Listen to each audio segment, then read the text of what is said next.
kayak brand itu, kita membangun brand itu seperti menanamkan di bawah alam sadarnya seseorang tentang brand kita. Jadi kalau mereka tuh misalnya keinget rendang ikan, ingatnya rendang Pak Mbak kayak gitu kan. Oke.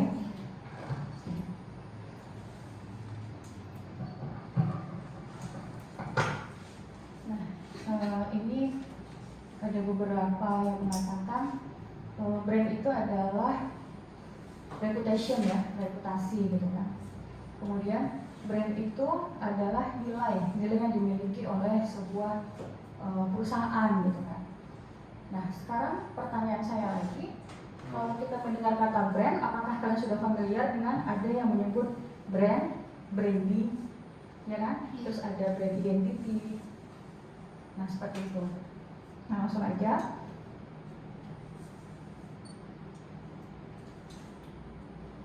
Nah, ini apa ya? Jadi saya share pengalaman saya selama dari mulai tahun 2017 sampai 2021 bertemu dengan banyak owner UMKM gitu ya. Nah, kalau misalnya kita ketemu dengan teman-teman yang usahanya itu adalah pelaku usaha yang masuk ke dalam kategori anak-anak milenial, maka ini bukan hal yang asing gitu ya. Ini bukan sesuatu yang baru, karena mindsetnya itu pasti berbeda dengan para pengusaha itu yang kalau bisa dibilang itu kayak era kolonial gitu ya. Yang artinya adalah pengusaha-pengusaha UMKM yang masih sangat berpikirnya konvensional seperti itu kan. Nah, jadi terkadang mereka bertanya gitu, kenapa sih apa sih itu brand gitu, dan kenapa sih harus brand kalian jualan, ya udah jualan gitu kan. Nah, mungkin teman-teman juga udah tahu bahwa ternyata berdagang sama berbisnis itu berbeda konsepnya gitu kan. Nah, sekarang Anda ingin membangun apa gitu kan pertanyaannya. Nah, mungkin teman-teman juga udah masuk di kelas lain itu tentang tujuan usaha sampai dengan metode kanvas gitu ya, ada ini kan. Nah, biasanya tuh seperti ini nih, yang sering banget tuh ya, Bauchi. Hanya bisnis besar yang membutuhkan branding dan bisnis kecil itu bisa nunggu katanya. Jadi branding itu hanya untuk bisnis-bisnis tuh yang kayak apa ya, brand-brand kayak misalnya tuh kayak kita sehari-hari yang kita gunakan di rumah, produk itu misalnya sabun gitu kan ya, apa sih lagi, pewangi, kemudian makanan kayak brand-brand besar gitu kan. Nah, padahal kan mereka itu kan membangunnya itu belum sampai ke sebesar itu gitu kan. Jadi kan dulu itu ada tahapan yang mereka lakukan gitu kan untuk sampai ke dalam posisi saat ini. Nah, jadi kan banyak yang berpikir udahlah bisnis saya itu masih kecil kok gitu kan. Yang harus dipikirkan itu ya udah penjualannya aja gitu. Nah, padahal itu tidak seperti itu. Nah, kemudian lagi tempat awal untuk membangun merek itu adalah mengembangkan logo. Ada nggak sampai sekarang yang masih berpikir bahwa brand itu adalah logo? Nah, mungkin teman-teman di sini udah tahu gitu ya. Enggak, brand itu nggak hanya terbatas tentang logo gitu kan.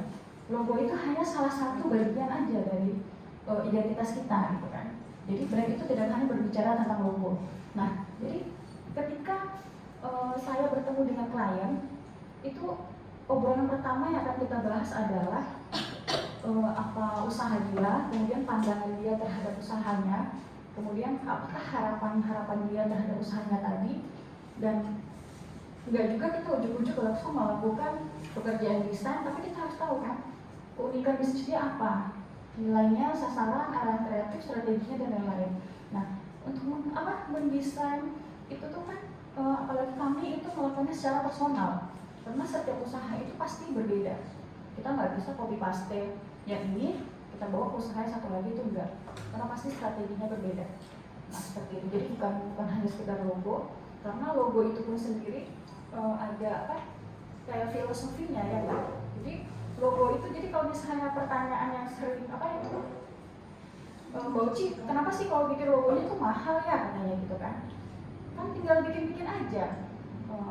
Ya, karena logo itu kan nggak hanya sekedar bikin aja, tapi ada kisahnya gitu, ada maknanya gitu kan, ada harapan dari ownernya gitu kan terhadap apa yang dia ciptakan, barang atau jasanya tadi, seperti itu.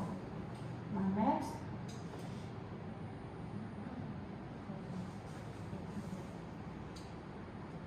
Nah, ini nih banyak yang apa ya, brand itu, untuk membangun brand itu kok mahal banget katanya kan. Kenapa?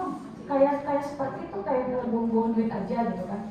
Kok efeknya tuh nggak kelihatan gitu kan ke penjualan gitu. Itu sering jadi pertanyaan juga bagi owner gitu kan. Kenapa sih kita harus ngeluarin budget segitu besar untuk hal ini gitu kan? Karena padahal branding itu kan adalah sebuah investasi yang hasilnya itu nggak kayak kita beli krim pemutih yang dia bilang besok udah langsung putih gitu kan, enggak. Tapi itu perlu dilakukan secara berulang dan konsisten seperti itu. Jadi memang tidak mudah, karena nanti bahasanya apa? Karena brand itu akan menjadi aset. Jadi dalam arti kata seperti ini, kita akan sampai, kalau misalnya kita punya keinginan, kita akan sampai di level dimana kita tidak lagi menjual produk kita, tapi kita menjual nama, ya kan? Brand kita yang kita jual, seperti itu. Nah jadi branding yang lengkap menghadirkan profesionalisme dan strategi efektif ke semua aspek bisnis Anda, yang membuat bisnis Anda semakin menarik bagi klien dan investor. Nah itu tadi. Karena kita ingin bisnis kita berkembang, kita ingin misalnya seperti membuka cabang atau franchise, jadi kan kita butuh investor. Nah kalau misalnya brand kita udah bagus, nah otomatis kan itu benefit yang kita dapat, jadi itu investasi kita di situ. Kemudian, nah ini dia. Jadi seperti ini. Jadi gambarannya itu adalah, ini salah satu kegiatan yang kami lakukan ketika kita berbicara tentang brand. Jadi di sini itu ada brand identity. Nah, jadi kalau misalnya brand identity itu apa sih? Itu udah branding dari strategi dan proses. Apa yang kita lakukan? Nah, kebanyakan klien kami itu adalah orang yang sudah punya usaha, kemudian dia ingin mengembangkan usahanya dan mengambil segmen di dunia online, ya kan? Jadi bisa dibilang tuh kalau usaha-usaha yang baru itu hanya beberapa, tapi itu kebanyakan adalah usaha yang sebelumnya mereka eksis secara offline, ingin melakukan terobosan dengan online, seperti itu. Nah, jadi di brand identity ini nanti akan banyak ngobrol tentang bagaimana visi, misi, sampai kepada hal-hal teknis itu seperti ketika mereka ingin melakukan promosi secara online, itu nanti akan berbicara tentang di mana mereka akan melakukannya, apakah di website ataukah di sosial media. Maka itu nanti akan sampai kepada pilihan karakter. Karakter itu mencakup seperti warnanya seperti apa, fontnya, tanda atau watermark, kemudian nanti slogannya apa, kemudian tagline-nya apa gitu kan. Nah, tujuannya itu untuk apa? Tujuannya tadi setelah kita melakukan brand identity, ya pastinya untuk brand image. Brand image itu berarti kan hasil akhirnya kan yang kita inginkan pasti loyalitas pelanggan dan kredibilitas. Jadi kan get your customer dan return your customer gitu ya. Nah apa? Yaitu adalah kepercayaan, reputasi, pengakuan, kesan, pemahaman, nilai, dan keyakinan.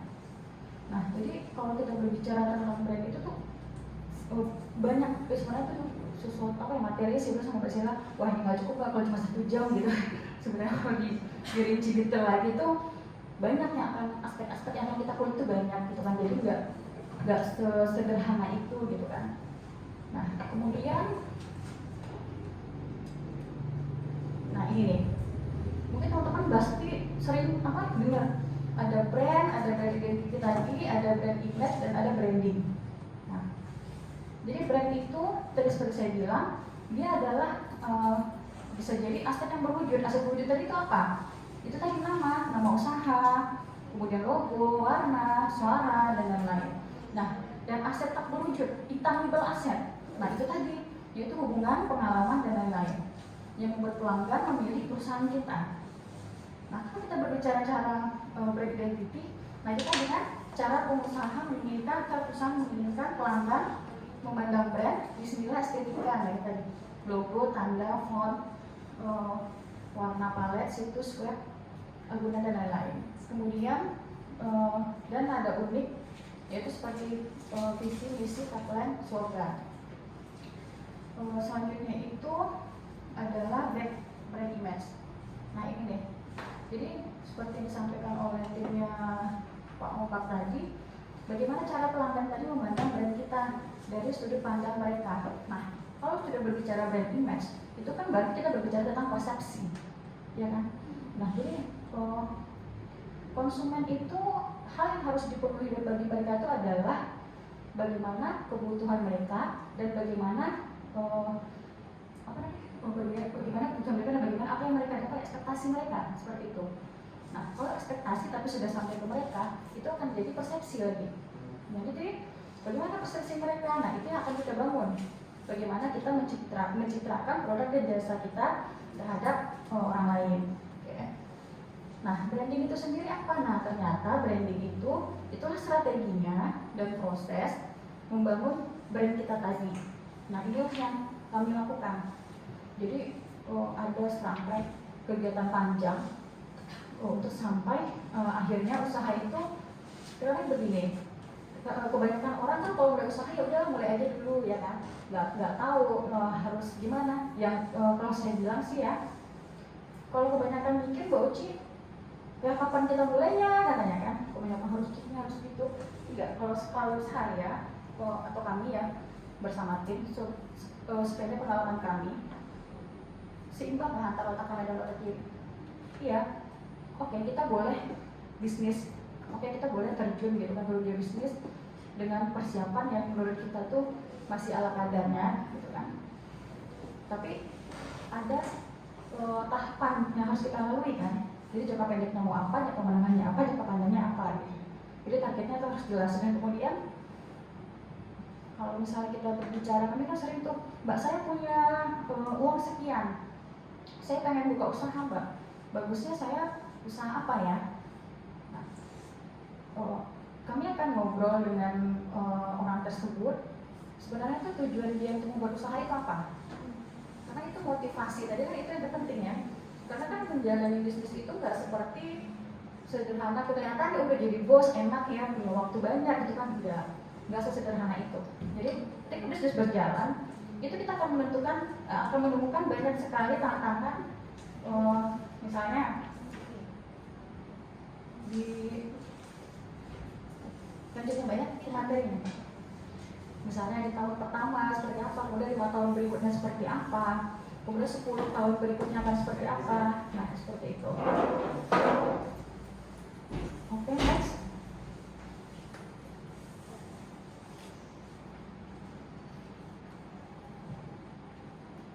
Nah, ini apa yang terpenting dalam membangun sebuah brand? Nah, yang pertama itu konsistensi. Ya, tadi saya bilang identitas brand tadi yang konsisten dapat membangun kesadaran brand dan menciptakan kepercayaan yang mengarah pada penjualan dan pertumbuhan. Kemudian timeless, jadi membangun brand dan bukan hanya logo, jadi bukan hanya tentang logo ya, dapat membantu Anda terlihat menarik bertahun-tahun dari sekarang. Nah, sekarang pertanyaan saya, brand-brand besar itu apakah baru setahun 2 tahun? Enggak ya, bahkan puluhan bahkan ratusan tahun. Sampai kita mendengar dia hari ini tuh masih eksis gitu ya, masih melakukan kampanye, masih melakukan promo gitu kan. Karena kan kayak kita yang dari kecil sampai kita udah setua ini masih ada juga nih brand, masih ngiklan juga ya enggak? Masih juga mereka menyampaikan mengulang-ulang value mereka seperti itu. Nah, kemudian communicate. Jadi pelanggan kemungkinan besar akan membeli barang atau jasa yang memiliki nilai yang sama dengan mereka. Nah, pencitraan merek atau brand dapat membantu Anda menceritakan kisah Anda dan apa yang Anda perjuangkan secara efektif untuk menarik pelanggan. Nah, jadi tadi saya bilang branding itu nggak bisa kita lakukan setahun, 2 tahun, kemudian kelihatan efeknya itu enggak. Karena branding tadi itu harus konsisten dan dilakukan dalam jangka panjang. Sebab branding itu adalah investasi. Nah, oke, ini ada yang nyatet. Kalau misalnya saya kecepatan, disampaikan aja. Mbak Stella juga dibantu ya kalau waktu saya terlewat ya. Kalau misalnya teman-teman mau catat boleh, atau nanti materinya juga boleh kali Mbak dibagi atau gimana. Seperti itu. Kemudian, nah ini brand bukanlah tentang yang Anda katakan mengenai bisnis Anda, melainkan apa yang orang lain katakan tentang bisnis Anda. Ini tadi persepsi ya. Berarti kita membangun sebuah persepsi. Nah kemudian sedangkan branding tadi itu prosesnya untuk mengaktifasi value atau nilai tersebut di benak konsumen Anda. Nah ini menurut Pak B ya, kita udah familiar sekali dengan paparannya branding Indonesia. Ya. Kemudian, nah ini, jadi ini banyak banget ya, banyak banget kan istilah-istilah brand, branding, brand identity, nah brand image, brand awareness, sampai brand loyalty.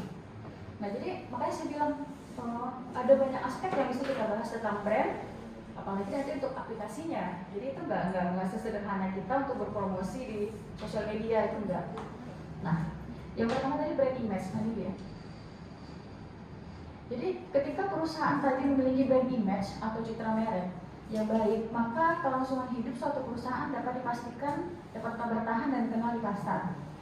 Dengan brand image yang baik, perusahaan akan dengan mudah mendapatkan pelanggan yang loyal untuk selalu membeli produknya. Nah kan, yang menjadi tujuan kita kan ada loyalitasnya. Pelanggan yang loyal, yang artinya adalah tadi mereka melakukan pembelian yang berulang. Nah terkadang sekarang ini yang menjadi permasalahan yang terjadi di UMKM, kebanyakan mereka adalah mengabaikan pelanggan atau mereka tidak tahu siapa customer mereka, seperti itu. Nah itu nanti aja lebih panjang lagi lo bahas. Nah kemudian brand awareness, nah ini tadi kemampuan company untuk mengenali atau mengingat kembali suatu merek produk atau barang atau jasa sebagai bagian dari kategori jenis produk. Nah, brand awareness itu kesadaran ya, kesadaran terhadap brand. Jadi semakin tinggi tingkat brand awareness suatu merek dalam benak konsumen, semakin melekat merek tersebut dalam benak konsumen. Jadi kalau udah demikian kan, semakin besar kemungkinan mereka untuk brand produk kita dipilih. Jadi misalnya seperti yang dikatakan oleh rekan Pak Ombak tadi, iya. Jadi saya maunya ketika mereka ingat ikan, mereka akan ingat rendang salenya Pak Ombak, gitu kan? Karena itu persepsi yang mereka inginkan untuk tertanam di benaknya konsumen, gitu ya. Nah, kemudian ini brand loyalty, yaitu loyalitas merek. Nah, ini adalah suatu ukuran ketertarikan pelanggan untuk melakukan pembelian secara berulang. Nah, ini tadi ya, return ya, secara berulang terhadap sebuah produk dengan brand atau merek tertentu. Nah, brand loyalty ini erat hubungannya dengan customer loyalty. Yang dengan ukuran ini perusahaan akan mampu mendapatkan gambaran tentang kemungkinan jumlah pelanggan yang akan beralih produk lain, terutama ketika suatu merek tersebut mengalami perubahan, baik dengan harga atau karakteristik dari produk tersebut. Nah ini, nah jadi kan kalau misalnya saya nanya gini ya, Kijai deh, bagian sebelah sini lagi. Sudahkah selama ini mengenali siapa pelanggan yang loyal terhadap Kijai? Sudah, berarti ini yang sering kali menjadi terlewat dari UMKM, mereka tidak memiliki database. Ini sangat disayangkan. Padahal itu database itu adalah aset kita. Nah, jadi yang terjadi hari ini adalah kebanyakan konsumen pun nggak tahu siapa yang membeli produknya, seperti itu. Mereka nggak tahu siapa. Nah, padahal dari pelanggan tadi, istilahnya kan orang yang sudah melakukan secara berulang, dari dialah kita bisa mendapatkan juga informasi tentang produk kita. Apakah selama ini produk kita masih sama seperti pertama kali kita coba misalnya, atau adakah kekurangan gitu kan, atau ada sesuatu yang tidak berkenan gitu, baik dari dalam pelayanan atau produk, seperti itu. Jadi ini yang loss yang tidak kebanyakan UMKM itu ngerasa nggak penting.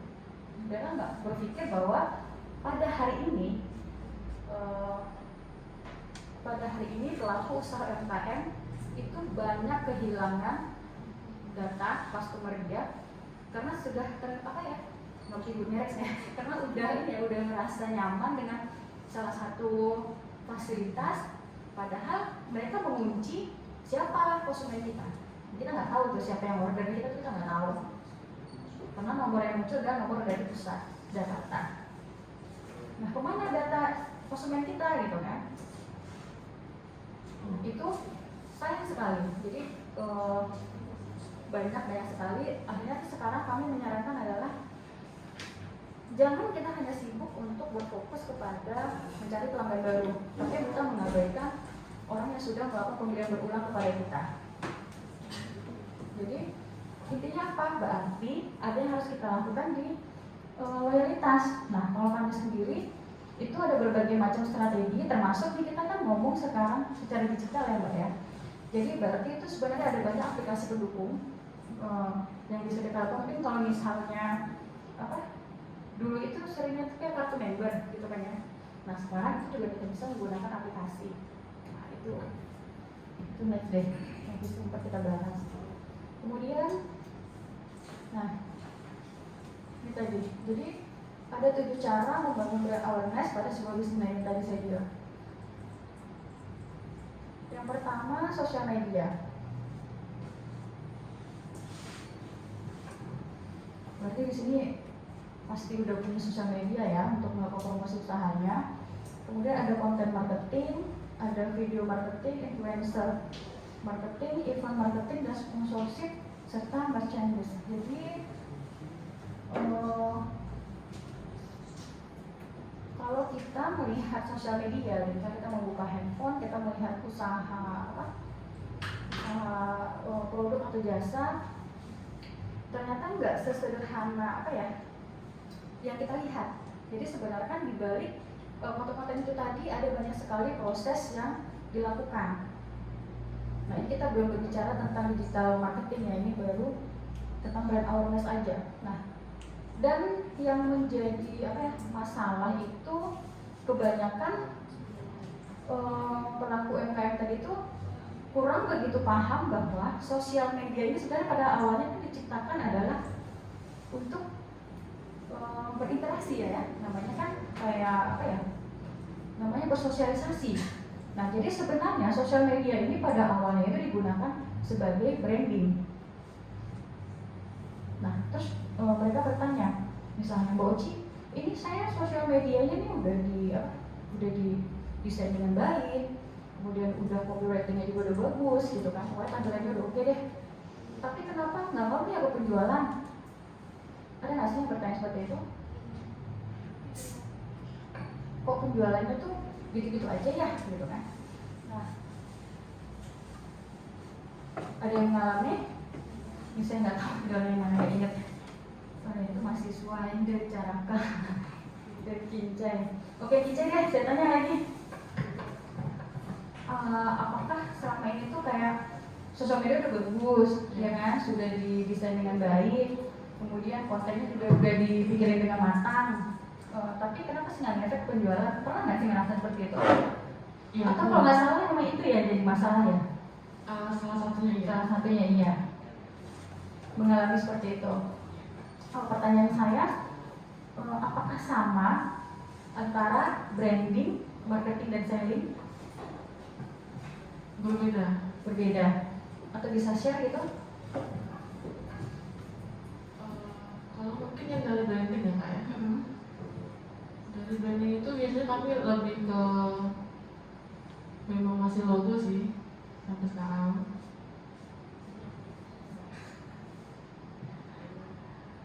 Terus gimana? Logo? Iya, terus selling, tagline juga dari tagline kami. Itu masih branding ya, branding iya, tadi ya bahasa Jawanya. Oke. Kalau untuk ke selling, kita lebih ke content marketing. Konten marketing, contohnya seperti? Bikin video gitu, konten. Oke, terus?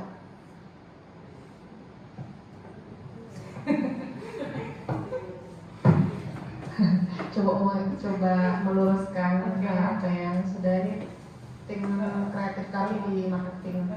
Jadi kalau untuk branding itu kita memang sudah mulai malah kami fokus sebenarnya di branding. Ini Kincai itu 8 tahun ya Mbak ya? Kincai itu sudah 8 tahun ya. Udah ya, sebenarnya udah lewat usia 5 tahun. Iya, udah ini ya, berarti udah survive gitu. Oke. Iya, alhamdulillah sampai sekarang masih sempat. Dan online-nya itu mulai melakukan online itu kapan ya? Melakukan online itu dari masa pandemi ya, mulainya. Baru mulai ini mulainya, tapi timnya belum ada, masih pakai tim operasional. Jadi betul-betul sudah ada tim marketing itu ketika saya baru masuk juga di bulan Juli 2020. Ketika tim manajemen terbentuk, saya minta ada tim marketing. Nah, mulailah gimana ya, tim pertama saya Manja namanya. Jadi dari situ kita mulai mengkonsep branding dunia kita tuh apa, ya kan, mulai dari visi misi semuanya ya. Tagline apa? Ayo, tagline apa nih? Tagline-nya. Kalau yang ada yang tahu Kicay nggak di sini? Belum ya? Udah ada yang tahu Kicay belum pernah dengar? Udah kan? Pasti sama. Nah kira-kira apa tagline Dendeng Batok Kicay yang sampai ke konsumen? Itu yang buat yang udah Nah, ya. Pokoknya tadi bilang apa? Rasa stick Iya. ya. Tagline pertama kali itu Dendeng Rasa Stick, itu yang kami kampanyekan. Kalau sekarang kita kampanye Dendeng nomor 1 dunia. Nah itu yang sedang dikampanyekan. Sama memang untuk suasana itu happy together-nya yang sedang kami naikkan. Oh, berarti kontennya seputar itu ya? Seputar itu, kekinian, happy together itu sedang, yang ada itu aja. Itu yang sedang kami kampanyekan sekarang. Nah itu banyak berarti ini soalnya udah ini timnya. Jadi berarti sudah melewati tahap STP. Iya, sudah melewati STP. Kalau untuk marketing ya itu kan, kalau marketing kan meyakinkan pelanggan ya, dengan brandingnya sudah kami naikkan gitu. Ya alhamdulillah sejauh ini kalau misalnya nge-review dari teman-teman yang tahu tentang Kincay, alhamdulillah sudah dapat auranya kalau datang ke Dendeng, Persepsinya sudah mulai terbangun. persepsinya sudah mulai terbangun. Dan selling kita juga alhamdulillah omset kita juga sudah mulai meningkat gitu. Dari pertama kali memang ada tim marketing, kita konsep tool, memang alhamdulillah meningkat terus gitu. Itu sih yang sudah dirasakan sama Kincay. Oke, langsung Mbak Woli. Nah jadi ketika pelaku UMKM tadi bertanya misalnya, Mbak kita sudah branding dengan bagus di sosial media, tapi kenapa tidak mengarah ke penjualan? Karena kebanyakan dari pelaku UMKM mereka baru melakukan 2 hal, yaitu marketing dan branding. Sellingnya belum masuk kadang. Nah selling itu apa? Nah selling itu adalah ketika kita melakukan promosi. Promosi itu apa? Itu bergerak ke dalam kata diskon misalnya, nggak sih? Ya kan? Nah itu yang akan memancing pembelian. Jadi kalau misalnya kita terus-terusan melakukan branding, marketing seperti ini, tapi untuk menarik orang membeli produk kita itu kan butuh pemancing, ya nggak sih? Nah itu namanya adalah kita memberikan penawaran. Nah itu selling. Nah, kebanyakan UMKM itu kena di situ. Jadi mereka berpikir sosial media itu langsung berefek ke penjualan, tapi mereka tidak pernah melakukan selling. Mereka tidak pernah melakukan diskon, misalnya mereka tidak melakukan promo itu banyak sekali. Nah, untuk selling itu sendiri sebenarnya, kenapa saya fokus ke sosial media?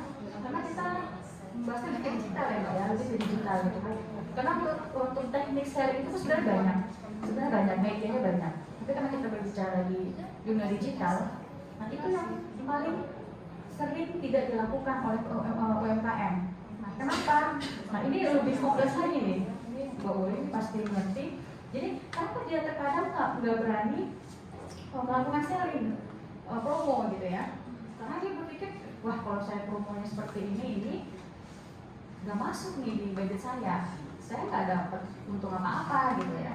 Udah habis nih untung saya.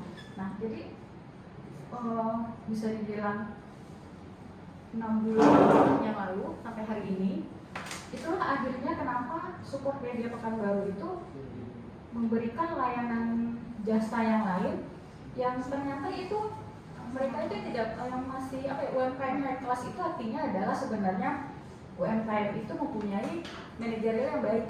Nah seperti dia ini sedang dalam proses itu ya Mbak ya, manajerial yang baik. Jadi kenapa itu di apa? Jadi ketika kita ngobrol dengan owner, saya nggak berani Mbak bikin promo begini begitu karena nggak masuk di budget kami nggak dapat ini. Nah pertama yang akan kita lakukan adalah mengenai mindsetnya itu adalah gini, saya katakan kalau omset kita misalnya hari ini 50 juta, misalnya kan, tapi kita tidak melakukan promo apapun. Terus dibandingkan dengan omset kita 150 juta, tapi kita buang duit 30 juta. Kalian pilih yang mana? Yang 150 juta kan? Biarin aja kita buang duit 30 juta, tapi kan kelihatan. Mereka tidak berani, dan ternyata tidak beraninya apa? Karena HPP mereka berantakan. Ya, gimana saya mau promo mbak? Untuk ini aja untungnya cuma sekian. Belum saya harus bayar karyawan, biar ini biar itu gitu kan ya. Barang bagus, segala macam. Jadi bisa dikatakan adalah sharing saya bahwa sampai ke tahap itu. Jadi kalau kita berbicara tentang branding, marketing dan selling, kebanyakan tuh UMKM tuh kenaknya di situ.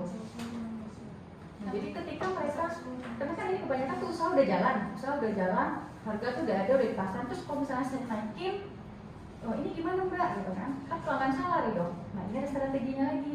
Tapi nggak cukup kita bahas sekarang ya mbak. Oke. Nah ini. Jadi itu ini aja ya sharing. Kemudian, nah ini tadi saya bilang. Jadi kalau kita melihat akun sosial media, ini saya belum lihat sih akun sosial media peserta.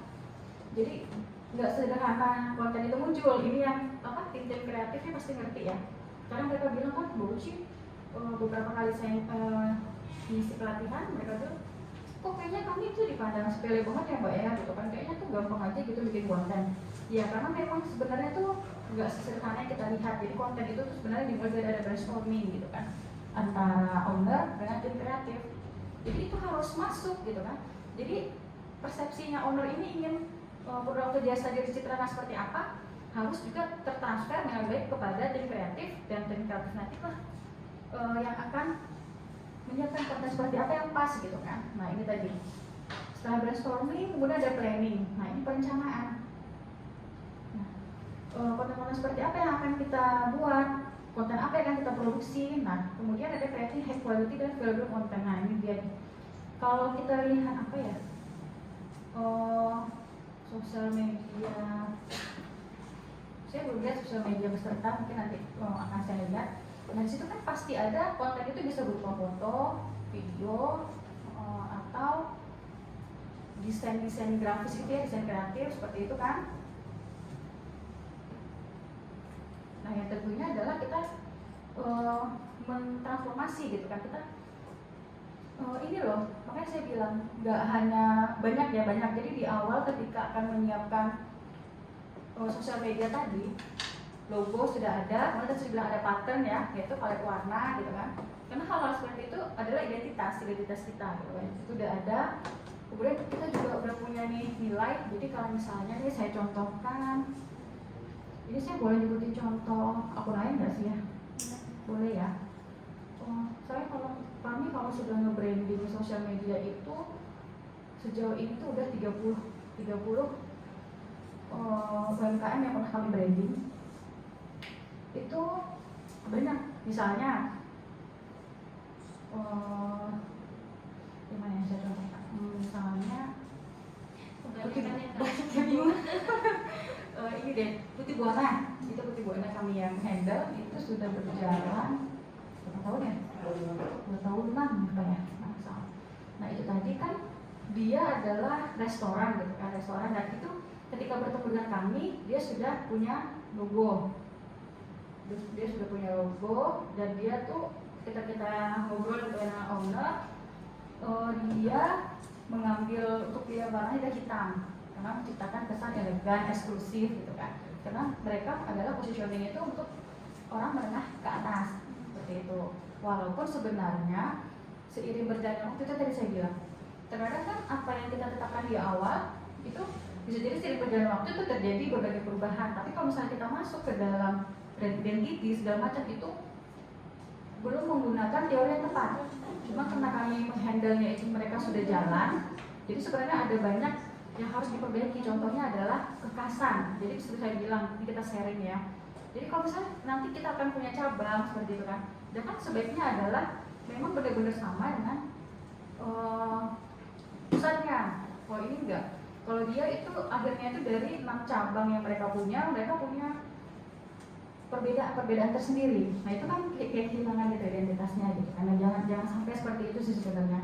harus ya sama lah seluruh siapapun kita lihat seperti KFC ya kan, dimanapun dia berada ya udahlah dia akan seperti itu, outletnya seperti itu gitu kan, warnanya seperti itu, kondisi dalamnya juga seperti itu. Nah, tadi kemudian balik lagi ke konten. Nah ini tadi caption, rating tadi, kemudian ada hashtag riset tambah strategi, kemudian nanti scheduling, jadi penjadwalan. Mungkin udah jelas ya. Seperti ini terakhir ya. Mungkin itu dulu deh yang saya sampaikan. Mungkin boleh kalau misalnya ada teman-teman yang mau bertanya atau mau sharing.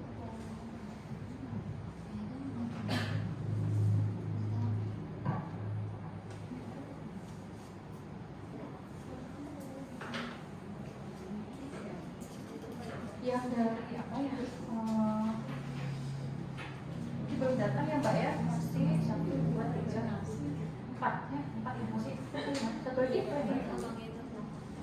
Oh, dari Siomay, boleh dijelasin tuh? oh, saya boleh Boleh dikenalkan berapa itunya? saya kira pembicara sampainya. Yang duduk sebelah kanan pembicara, yang sebelah kiri dia punya jualan siomay gitu. Siomay. Bener kan ya? Itu nggak ada di ininya Mbak. Itu 8 Mbak Des.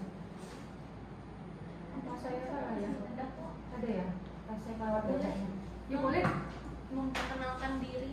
menggunakan diri dan usahanya.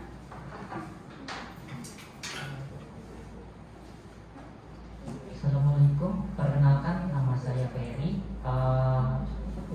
Usaha saya itu somai simpok. Oh saya baru dengar, oke. Baru sih. Oh masih baru, tapi Iya. udah berdiri, udah jalan. Udah berdiri sih, tapi kita awalnya cuma jualan biasa aja. Barunya Tapi baru sebenarnya berapa lama? Bulan depan. udah 3 bulanan 3 sih. bulanan, Ya. ya. Jadi pas bulan saya temannya Mbak Al. Jadi kita coba merambah ke ini sih, ke digital gitu, coba-coba. Berarti ada outletnya ya? Ada. Ada outletnya. Di mana ya? Itu di Guling. Oh di Kulit. Iya. Ya rumah saya sih Pak SPG. Iya. Iya kok iya sih kayak udah tahu gitu ya. Iya kan JPI udah tahu, oke. 3 bulan ya. Oke. Oh, berarti agak terlambat ya? Apa mungkin kalau tadi agak terlambat, atau ada nggak sesuatu yang ingin disampaikan tentang branding itu ditanyakan? Atau pengetahuannya selama ini tentang brand deh?